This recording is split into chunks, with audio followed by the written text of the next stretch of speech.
Hello, Mingming. Hala, mau na siya. Buntis man na siya, guys. Mau na siya ang buhi sa akong nanay. Sa ano na, 7 years na ni siya, guys. Kini nga iring. Buntis siya, mga nakay. Sige lang, panganak. Why, family planning. Hello. Hello. Kaluoy, ang buntis. Ato ni siyang buhaton, guys. Ini siya mo ni gitawag og takong. Ato ni siyang gamiton para maghaling ta, maglungag na ni siya. Kung kinsa tong mga taga-probinsya makarelate sila ni ini. So ato ni siyang kuanon. Ato ni siyang kunis-kunison. Alay. Hindi na siya muhawa. O inaarag hapon. Hello, good morning. Good morning everyone. Ayan po. Nandito ako sa maglungag. Nakalungag na ko. Mag-arrange ta sa atong mga isugnod. O, diba? Magkuan ko iring takong para ready na to maghaling. Mo ni siya. Ato din siyang tarungon para ready na ta maghaling nga. So, kumusta sa inyong lahat? Kumusta muntanan? How's everybody? I hope you're doing fine. And as you can see here, parang ano na, kagabi parang umuulan, grabe ang ulan, pero ngayon wala na, dili na siya ulan.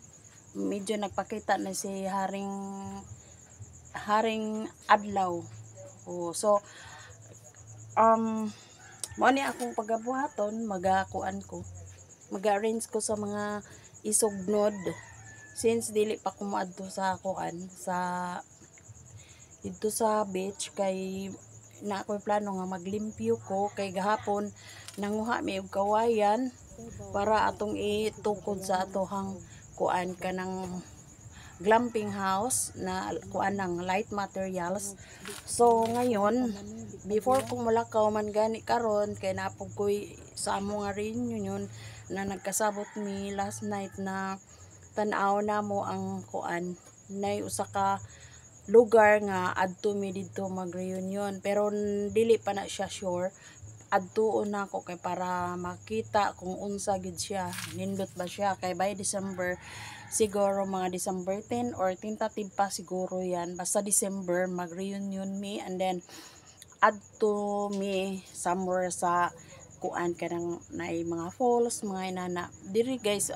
Okay lang naman diri, safety ra unya. Adtuon na ako, magsakay kong motor, tanaw na ako kung okay ba ang area dito, kay ako may naa diri, pero na ako'y mga kauban sa diri, mga cousin kauban sa amo ang batch. Ako man ang sugo, kay mga busy man pud sila diri, good mag-atiman kay kabala ka province life, matugbukid mananom ana, diba? So ako diri anytime ramang good ko nga mulakaw. So mo ni karon na akong pagabuhaton, naglungag lang ko daan, human ako gaon, naglungag lang ko daan para igabot na ko unya mulakaw ko, na ko'y food, na ko'y rice, diba? Rice is life man na, diba? Pero dili kay ko na karon, murag nagkuan ako tipid kanang para avoid lang sa mga dili maayo, diba? Kay overeat na po, di na sad maayo, diba?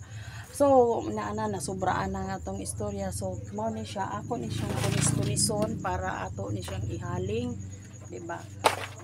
Tanawa lang ko ninyo, kay inani man atong buhay sa province, diba? No need na magamit patag mga gas pa, pero as much as possible kailangan kanang kuan ba, kanang anong tawag, minimalist ang atong kuan, dili tayo nga magpa kuan sa ato ang life kung unsay naa maura, diba? So let's started. So guys, mo ni atong buhaton kini.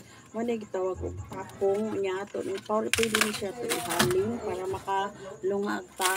So mura mag dili siya kuan hayag teka sandali ato hayagan ha.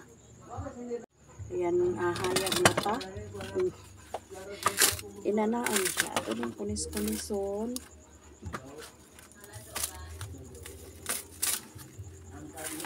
Ayan na ito. Dayon. Anak. Ito iliko. So,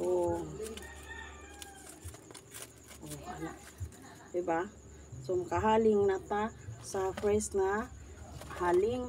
Yan na sa kini duha ni siya kabuok sa usa ka paluwa.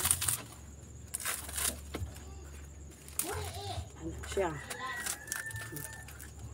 O diba? Kung sino man ang mga taga-probinsya kahibalo bigyan ni. Pero kung maarte ka, walay mahitabo. Ano siya? Daghan. Daghan pa ni siya, guys. Ya, daghan pa ni siya. Ano siya?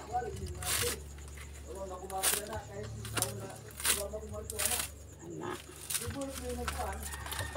Usara ni siya kabuok ang usa kay gamay siya mga pagkapaluwa.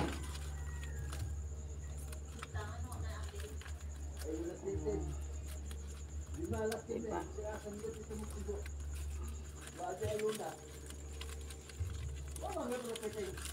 Ano siya?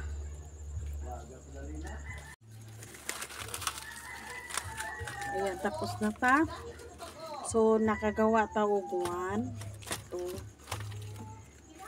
3, 4, 5, 6, 7, 8, 9, 10, 11. So, atong nabuhat, 11 ka buok ni siya para haling ni siya, guys. Every time na maglungag ko, magluto ko mo ni siya para haling. So, di ba? Namonito ta sa mga kuan, sa mga kalubihan niya, nakagamit na tao para haling, no? No need na nga magpalit patag mga unsa pa di mga gas ato ihaling ana. So, di ba? Province life ito talaga ang para safe na ta, di ba? So ako ni butang diri sa ilawom. Dili ko butang.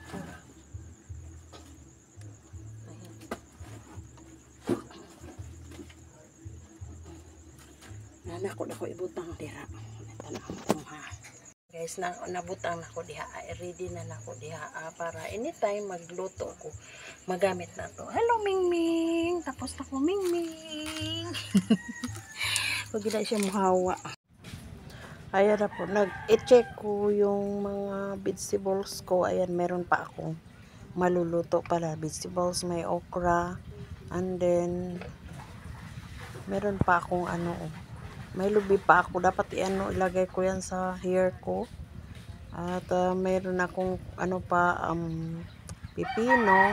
So yan lang guys ang mga laman ko sa sa ref. Ayan, at ayun yung gatas ng pamangkin ko. Nephew ko, ayan yung may pala. Merong ba yung tawag niyan? Kanang pepper, black pepper. So may ice kasi nagbibinta kami ng ice.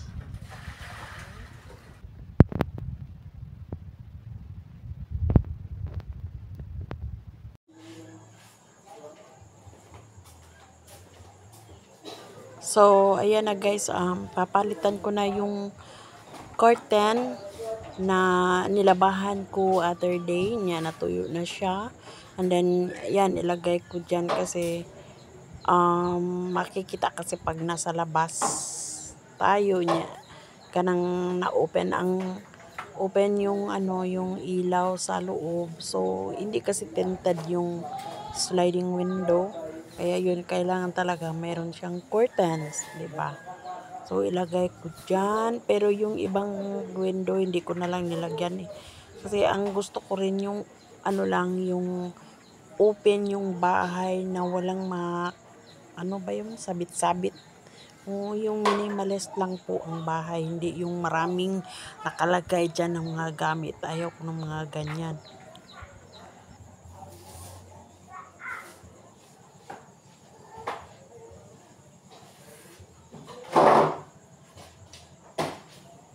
So, makikita nyo guys, yung loob ng bahay namin, wala pa talaga siyang paint. Kailangan siya mag-paint. Yun ang plano ko siguro before December, kailangan makapaint na ako. Yung ano lang, yung ako lang maglagay ng pintal. Marunong naman ako. Yun, kasi parang presentable din yung yung bahay. Parang ano, maliwanag, 'di ba? Oo, pero ayaw ko ng mga lagay-lagay diyan kung ano-ano, ayaw ko yung simple lang. Kasi hindi na natin kailangan meron pa tayong mga i-display diyan dahil yun ang importante, meron tayong bahay na ano lang, healthy, simple, 'di ba? Pag maraming nakalagay din ako, nakakaumay naman. Pero mas maganda yung may mga curtains na ilagay diyan kasi makikita kasi yung sinabi ko earlier na makikita siya sa ano sa so guys, labas. Hanggang dito lang kutob lang to nili kag nahuman na nga atong mga ganap sa buhay today. Thank you for watching.